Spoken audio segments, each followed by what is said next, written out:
سورہ بقرہ کی آیت نمبر 153 میں ارشاد باری تعالیٰ ہے یا ایھا الذین آمنوا استعینوا بالصبر والصلاۃ کہ اے ایمان والو اللہ سے مدد طلب کرو صبر اور نماز کے ساتھ، ان اللہ مع الصابرین بے شک اللہ تعالیٰ صبر کرنے والوں کے ساتھ ہے۔ اور اس سے اگلی آیت میں ارشاد فرمایا وَلَا تَقُولُوا لِمَنْ يُقْتَلُ فِي سَبِيلِ اللَّهِ أَمْوَاتٌ بَلْ أَحْيَاءٌ وَلَكِنْ لَا تَشْعُرُونَ، اور ان کو جو اللہ کے راستے میں قتل کیے جائیں مردے مت کہو بلکہ وہ زندہ ہیں اور تم اس کا شعور نہیں رکھتے۔ وَلَنَبْلُوَنَّكُمْ بِشَيْءٍ مِّنَ الْخَوْفِ وَالْجُوعِ وَنَقْصٍ مِّنَ الْأَمْوَالِ وَالْأَنفُسِ وَالثَّمَرَاتِ وَبَشِّرِ الصَّابِرِينَ، اور پھر فرمایا کہ یقیناً ہم تمہیں خوف، بھوک اور مالوں کی کمی، جانوں کی کمی اور پھلوں کی کمی کے ذریعے آزمائیں گے، اور صبر کرنے والوں کو خوشخبری دے دیجیے۔ الذین اذا اصابتهم مصیبۃ قالوا انا للہ وانا الیہ راجعون، اور صبر کرنے والے وہ ہیں کہ جب انہیں کوئی مصیبت پہنچتی ہے تو کہتے ہیں کہ بے شک ہم اللہ کے لیے اور بے شک ہم اسی کی طرف لوٹنے والے ہیں۔ محرم الحرام کا مہینہ یہ شہر اللہ ہے، نبی مکرم صلی اللہ علیہ وسلم نے اس کو اللہ کا مہینہ کہا ہے، اور یہ مہینہ حرمت والے مہینوں میں سے ایک ہے۔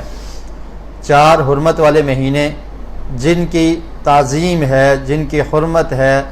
جن کو خاص فضیلت حاصل ہے، اور جن مہینوں میں اللہ رب العالمین نے قتل و غارت سے اور فساد کرنے سے منع کیا ہے، اور نیک اعمال کرنے کا اور امن اور سکون معاشرے میں مہیا کرنے کا حکم دیا ہے، تو وہ 4 مہینے ہیں۔ ان 4 مہینوں میں سے ایک مہینہ محرم الحرام کا مہینہ ہے، اسے حرمت والا مہینہ بھی کہا جاتا ہے، اور آقا علیہ السلام نے اس کو شہر اللہ بھی کہا ہے کہ یہ اللہ کا مہینہ ہے۔ اور حرمت والے مہینے کی تقدیس اور اس کی تعظیم باقی مہینوں سے زیادہ ہوتی ہے۔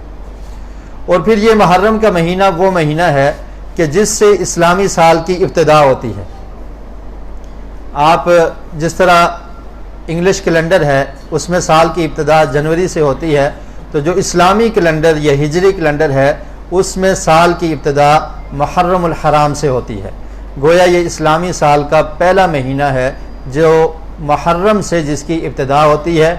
اسلامی سال کی، اور یہ اسلامی سال کا پہلا مہینہ ہے۔ اور پھر اس مہینے کو فضیلت اللہ رب العالمین نے جب سے آسمان و زمین بنایا اس وقت سے ہی دے رکھی ہے، اور اس کے ساتھ 3 مہینے اور ہیں۔ ان 4 مہینوں کو اللہ رب العالمین نے یہ فضیلت بخشی ہے کہ یہ حرمت والے مہینے ہیں۔ اسلامی تاریخ کو اگر دیکھا جائے تو کوئی دن یا کوئی مہینہ ایسا خالی نہیں ملے گا کہ جس میں کوئی نہ کوئی واقعہ رونما نہ ہوا ہو۔ کسی کی شہادت ہوئی ہے، کسی کی پیدائش، اور اسی طرح کسی پہ مصیبت کا آنا اور پریشانی کا آنا، اور کبھی غزوات کا، اور اس طرح پوری اسلامی تاریخ بھری پڑی ہے۔ لیکن اسلام کسی خاص دن کو منانے کے لیے کسی کی پیدائش کو چوز نہیں کرتا، اور نہ ہی کسی کی وفات پر کوئی خاص دن منایا جاتا ہے۔ اسلام کی تعلیمات اس کا ساتھ نہیں دیتی۔ نبی اکرم صلی اللہ علیہ وسلم کے دور سے ہی اس مہینے میں 10 محرم کا روزہ رکھا جاتا تھا۔ جب آقا علیہ السلام مکہ مکرمہ میں تھے تو تب بھی یوم عاشورہ کا 10 محرم کا روزہ رکھتے تھے، اور جب پیارے رسول صلی اللہ علیہ وسلم مدینہ منورہ تشریف لائے، صحیح بخاری میں روایت ہے، ابن عباس رضی اللہ تعالیٰ عنہما روایت کرتے ہیں قال قدم النبی صلی اللہ علیہ وسلم المدینہ فرأى اليہود تصوم یوم عاشورہ، کہ نبی کریم صلی اللہ علیہ وسلم جب مدینہ منورہ تشریف لائے تو آپ نے دیکھا کہ یہودی لوگ یوم عاشورہ یعنی 10 محرم کا روزہ رکھتے ہیں۔ آقا علیہ السلام نے ان سے سوال کیا فقال ما هذا، کہ یہ کیسا دن ہے، اس دن تم روزہ کیوں رکھتے ہو؟ وہ کہنے لگے هذا یوم صالح یوم نجى اللہ عز وجل بنی اسرائیل، کہ یہ ایسا دن ہے کہ جس دن اللہ رب العالمین نے بنو اسرائیل کو فرعون سے نجات دی تھی۔ فرعون کو غرق آب کر دیا گیا تھا، اور موسیٰ علیہ السلام کی قوم کو نجات ملی تھی، اور وہ دن 10 محرم کا دن تھا۔ تو اس لیے اس خوشی کے دن، اس خوشی کو منانے کے لیے ہم اللہ کا شکر ادا کرتے ہیں، اور ہمارے آباء و اجداد کو، بنو اسرائیل کو نجات ملی تھی، موسیٰ علیہ السلام کو نجات ملی تھی فرعون سے، تو اس دن ہم روزہ رکھتے ہیں۔ چنانچہ نبی مکرم صلی اللہ علیہ وسلم نے ارشاد فرمایا اپنی امت کو کہ فَأَنَا أَحَقُّ بِمُوسَى مِنْكُمْ فَصَامَهُ صلی اللہ علیہ وسلم وَأَمَرَ بِصِيَامِهِ۔ تو آقا علیہ السلام نے فرمایا کہ موسیٰ کی خوشی، اس میں شرکت، اور موسیٰ علیہ السلام چونکہ نبی تھے تو میں اس کا زیادہ حق رکھتا ہوں کہ میں بھی اللہ کا شکر ادا کروں، اور آپ صلی اللہ علیہ وسلم نے 10 محرم کے دن روزہ رکھا، وَأَمَرَ بِصِيَامِهِ، اور اپنے صحابہ کرام کو بھی حکم دیا کہ تم 10 محرم کا روزہ رکھا کرو۔ تو یہ محرم کے مہینے میں یہ کرنے والے کام ہیں۔ اور اسی طرح محرم کی ابتدا میں ہی بعض مورخین نے یکم محرم لکھا ہے، اور کچھ مورخین نے یکم محرم سے 3 دن پہلے یعنی ذی الحجہ کی 27-28 تاریخ کو حضرت عمر بن خطاب رضی اللہ تعالی عنہ کی شہادت ہوتی ہے۔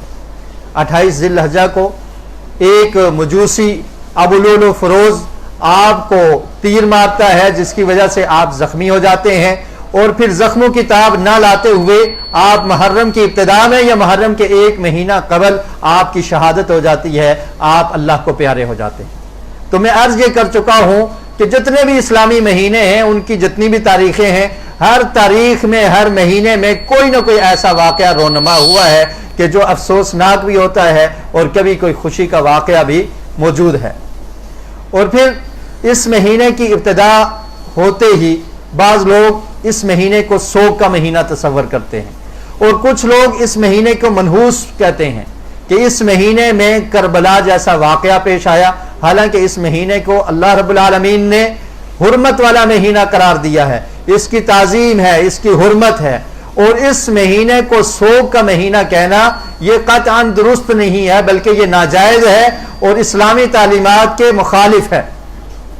نبی مکرم صلی اللہ علیہ وسلم نے کسی کے فوت ہو جانے پر جو سوگ کے دن مقرر کیے ہیں وہ 3 دن ہیں، کہ کوئی بھی قریبی اگر فوت ہو جائے، وہ اللہ کو پیارا ہو جائے، اس کی موت واقع ہو جائے، تو 3 دن تک اس پر سوگ بنایا جائے گا، 3 دن تک انسان پریشان ہوگا، اور جب 3 دن مکمل ہوں گے اس کے بعد سوگ بنانا درست نہیں ہے، سوائے اس عورت کے کہ جس کا شوہر فوت ہو جائے تو اس کو 4 مہینے تک اچھا لباس پہننے سے منع کیا گیا ہے، اور وہ سوگ کی حالت میں رہے گی۔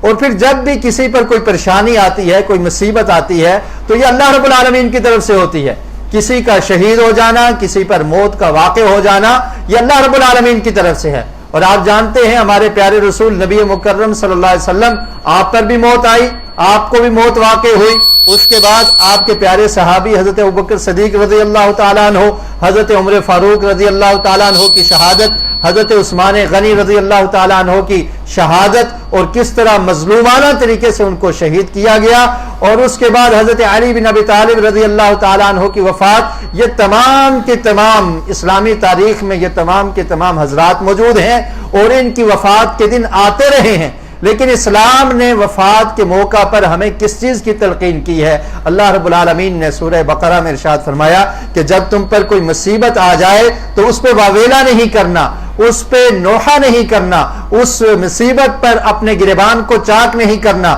اپنے سینے کو نہیں پیٹنا، اپنے سر کو نہیں پیٹنا، اپنے سینے پہ ضرب نہیں لگانی، بلکہ اللہ رب العالمین نے یہ حکم دیا ہے کہ اس پہ تم نے صبر کرنا ہے۔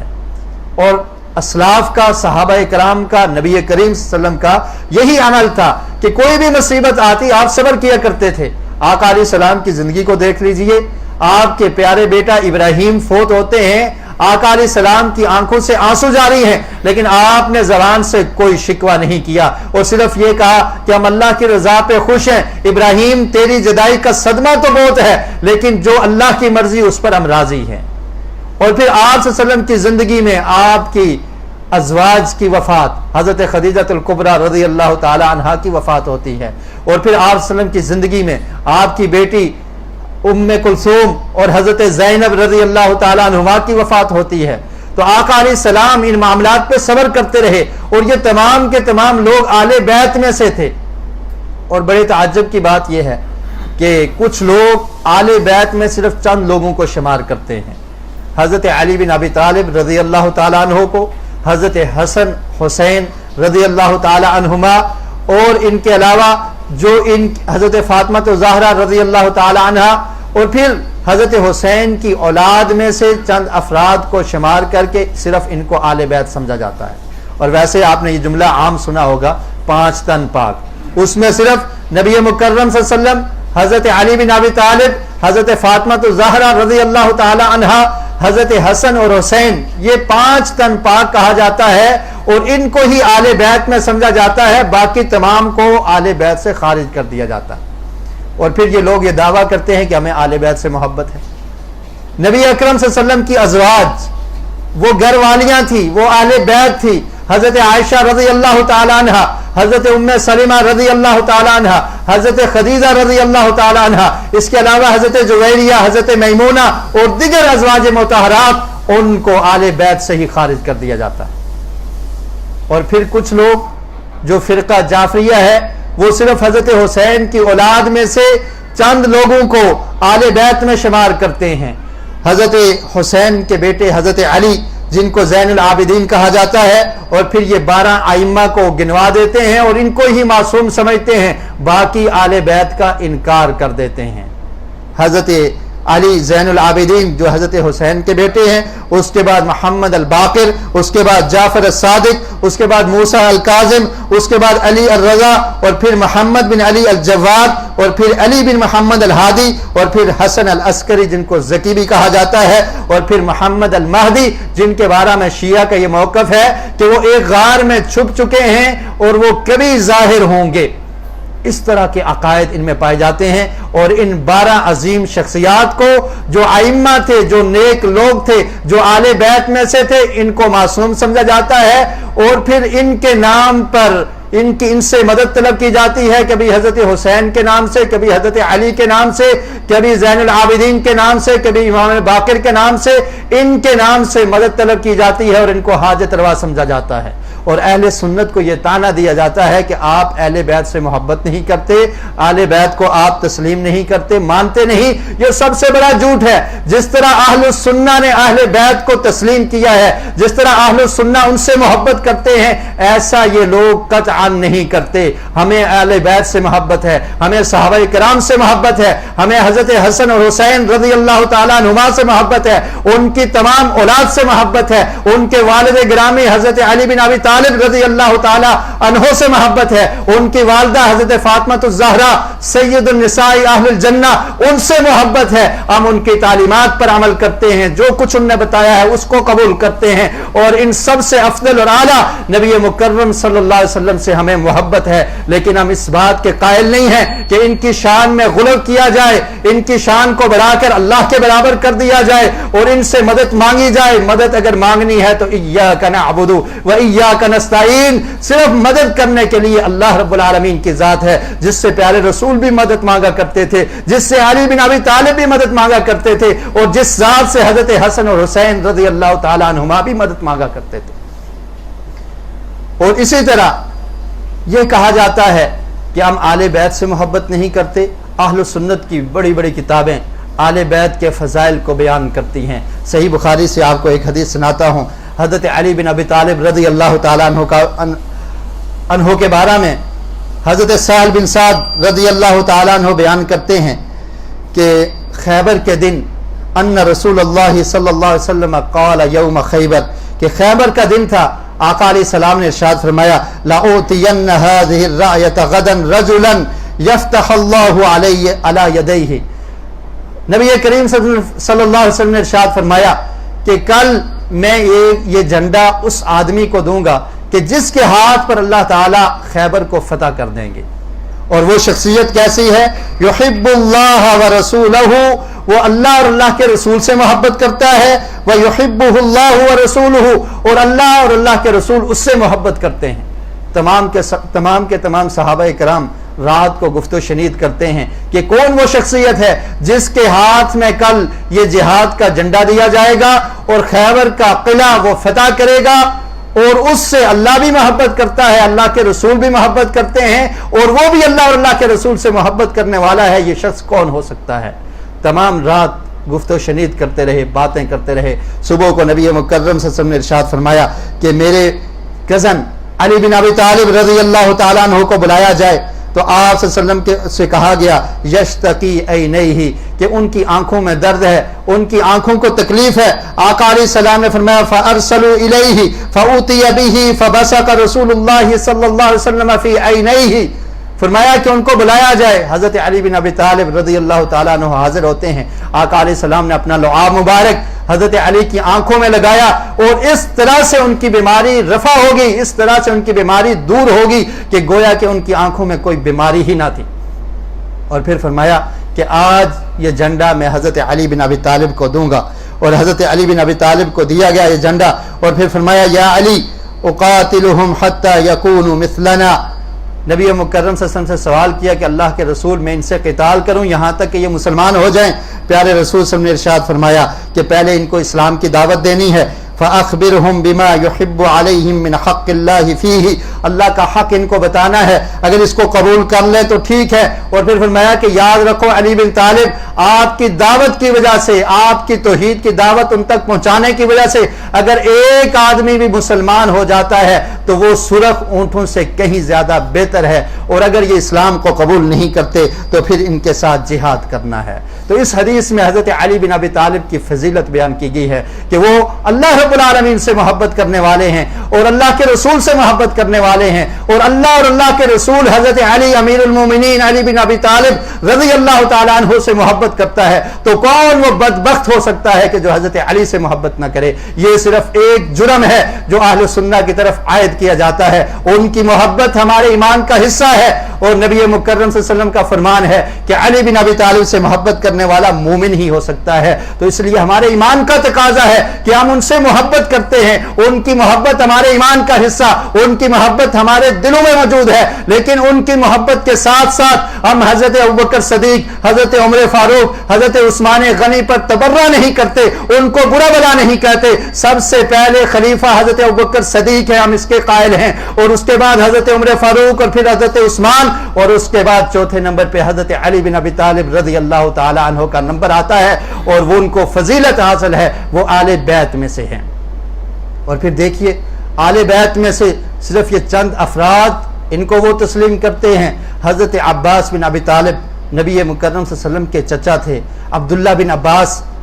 آپ کے چچا کے بیٹے ہیں، ان کو اہل بیت میں شمار نہیں کیا جاتا. حضرت حمزہ رضی اللہ تعالی عنہ نبی کریم صلی اللہ علیہ وسلم کے چچا ہیں، جن کو سید الشہداء کہا گیا ہے، جو احد کے موقع پر شہید ہوتے ہیں، ان کو اہل بیت میں کیوں نہیں شمار کیا جاتا؟ نبی مکرم صلی اللہ علیہ وسلم کی ازواج مطہرات ان تمام کو نکال کر صرف خاص لوگوں کو اہل بیت میں شمار کرنا، یہ اہل بیت سے محبت تم میں نہیں ہے. ہم تمام اہل بیت سے محبت کرتے ہیں. نبی مکرم صلی اللہ علیہ وسلم کی ایک بیٹی حضرت فاطمہ الزہرا رضی اللہ تعالی عنہا کا ذکر تو آپ ان لوگوں سے سنتے ہیں، لیکن کبھی حضرت زینب، کبھی حضرت ام کلثوم، حضرت رقیہ، آقا علیہ السلام کی 4 بیٹیوں کو آل بیت میں شمار ہی نہیں کیا جاتا. یہ کیسی محبت ہے؟ محبت تو یہ ہے کہ آقا علیہ السلام کی ساری آل کو مانا جائے، آپ کی ازواج کو بھی مانا جائے، آپ کی بیٹیوں کو بھی مانا جائے، آپ کے چچا حضرت حمزہ کو بھی آل بیت میں شمار کیا جائے، آپ کے چچا حضرت عباس کو، عبداللہ بن عباس کو، اور بنو ہاشم اور بنی عبد المطلب تمام کے تمام وہ آل بیت میں شمار ہوتے ہیں. اور پھر حضرت فاطمہ الزہرا رضی اللہ تعالی عنہا کی فضیلت کے بارے میں صحیح بخاری میں حدیث ہے. حضرت عائشہ بیان کرتی ہیں کہ فاطمہ الزہرا رضی اللہ تعالی عنہا ایک دفعہ ایسا ہوا کہ میری طرف آئی، چلتی ہوئی آئی. تمشی کان مشیتها مشی النبی صلی اللہ علیہ وسلم. فاطمہ اس طرح چلا کرتی تھی کہ جس طرح پیارے رسول صلی اللہ علیہ وسلم چلتے تھے. ان کی چال کو دیکھ کے آقا علیہ السلام کی چال نظر آ جاتی تھی. فقال النبی صلی اللہ علیہ وسلم مرحبا بابنتی. آقا علیہ السلام نے جب فاطمہ کو آتے دیکھا تو فرمایا کہ مرحبا، آپ کو میں خوش آمدید کہتا ہوں. ثم اجلسها عن یمینہ. اور پھر پیارے رسول صلی اللہ علیہ وسلم نے حضرت فاطمہ کو اپنی دائیں طرف بٹھا دیا، او عن شمالہ، یا بائیں طرف بتا دیا. ثم اسر الیہ حدیثا فبکت. پھر حضرت عائشہ، حضرت فاطمہ الزہرا رضی اللہ تعالی عنہا کے کان میں کوئی بات کہی، حضرت فاطمہ رونا شروع کر دیتی ہیں، آپ کے آنسو جاری ہو جاتے ہیں. اور پھر تھوڑی دیر بعد آقا علیہ السلام نے پھر کوئی سرگوشی کی، پھر کوئی بات کی، تو حضرت عائشہ، حضرت فاطمہ الزہرا رضی اللہ تعالی عنہا ہنس پڑتی ہیں. حضرت عائشہ رضی اللہ تعالی عنہا نے جب یہ ماجرا دیکھا تو کہنے لگی کہ فاطمہ مجھے بتاؤ پیارے رسول نے تیرے کان میں کیا بات کی تھی؟ کہنے لگی یہ بات میں نہیں بتاؤں گی جب تک آقا علیہ السلام زندہ ہیں، یہ بات میں نہیں بتاؤں گی، یہ خاص بات جو آقا علیہ السلام کا راز ہے جو مجھے بتایا ہے یہ آپ کی زندگی میں کسی کو نہیں بتانا چاہتے۔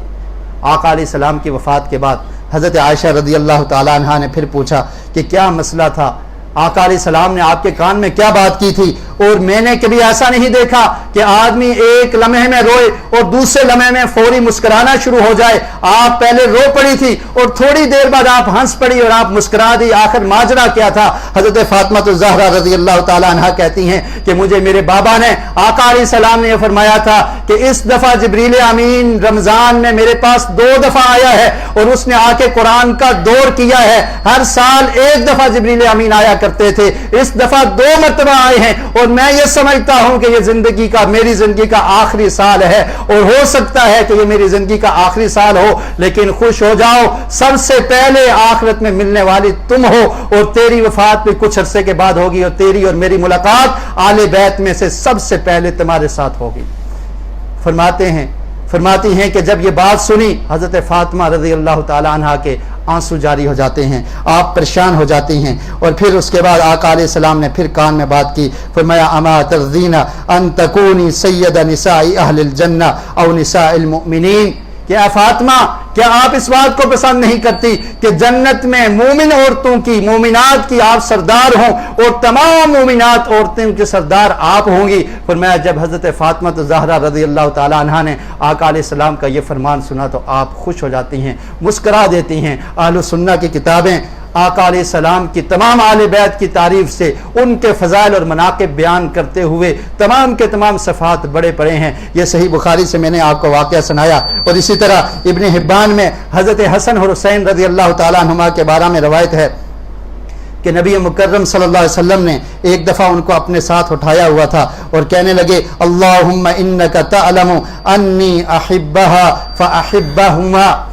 کہ اللہ تعالیٰ تو جانتا ہے کہ میں حسن اور حسین سے محبت کرتا ہوں، تو بھی ان سے محبت کر۔ تو اہل بیت کی محبت ہمارے ایمان کا حصہ ہے، لیکن اہل بیت کی شان میں غلو کرنا اور ان میں سے صرف خاص کو منتخب کر کے ان کو معصوم سمجھنا اور باقی اہل بیت کا انکار کر دینا، باقی صحابہ پر تبرہ کرنا، یہ قطعاً درست نہیں ہے۔ اور کہنے کا مقصد یہ ہے کہ جس طرح محرم کا مہینہ حرمت والا مہینہ ہے، اس مہینے میں اور اس مہینے کی ابتدا میں حضرت عمر فاروق رضی اللہ تعالیٰ عنہ کی شہادت کا واقعہ پیش آتا ہے، اسی طرح 10 محرم کو واقع کربلا حضرت حسین رضی اللہ تعالیٰ عنہ کی شہادت کا واقعہ پیش آیا، جو بڑا ہی دردناک، المناک اور